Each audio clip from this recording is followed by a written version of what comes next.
clearing the bush, turning it into farmland.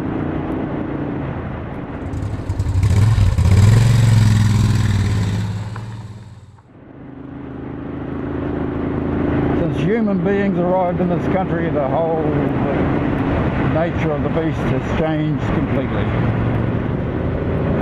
Maori people cleared a little bit of land, quite a bit in the South Island apparently, when they were hunting the moa, the great big, largest bird ever lived, flightless like an ostrich, but much, much bigger.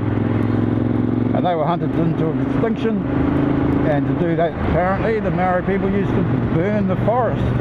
With the demise of the moa, the Haast eagle also became extinct. And the Haast eagle apparently was the largest eagle that's ever existed. But then of course the Europeans came along and everything changed after that.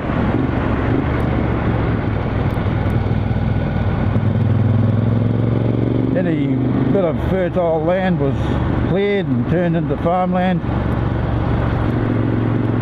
All sorts of different trees were introduced, plants, some intentionally, or most intentionally, some by accident.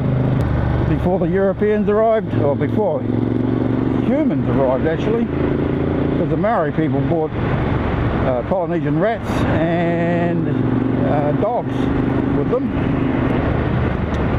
Because the Europeans arrived, they brought all the others. They introduced rabbits as a source of food, stoats and weasels. The Norwegian rat came with the early sailing ships. And of course your pigs and your goats and your sheep and your da-da-da-da-da. Now I'm not saying that's a good thing or a bad thing. It just is. And we now have New Zealand as we know it today. Very productive farmland. Still some quite remote areas like where we are at the moment. And even areas like this now are able to add to their economy through tourism and that sort of thing. Tourism is now the biggest earner for the country, higher even than the dairy industry, which has traditionally been the big earner for New Zealand. And in the early days, of course, the early European settlers, they were trying to make this their little England, or their little Holland, or their little France, depending on where you came from. Most of them were from England, from the United Kingdom. But there are people from all over Europe settled here in the early days, as well as from Asia. There was a lot of Chinese people came in those early days, and they were used for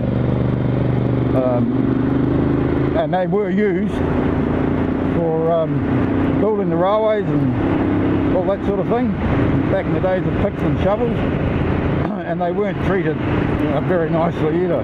So coming forward to my generation, we started to test the introduced species of flora and fauna. A classic example of that is the possum. The possums were brought to New Zealand from Australia, and they were thought that they would make a good food source, source of meat. In Australia, they're now an endangered species. Apparently, they're protected, whereas here in New Zealand, they are a major pest. They love our temperate climate, plenty of food in the native trees, and they eat the very tips of the trees. And it's not uncommon in some areas of native bush to see these huge, great big remus and totoras and things that are just skeletons because they've died off because of the possums. Some years ago, the figures were there were 70 million possums in New Zealand. They were eating something like 350 tons of native vegetation every single night.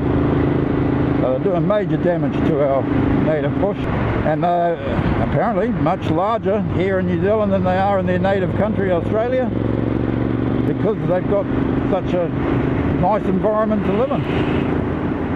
Another one was the rabbits. The English settlers brought rabbits with them because favourite source of food, etc. And again, they are now a major pest for the farmers.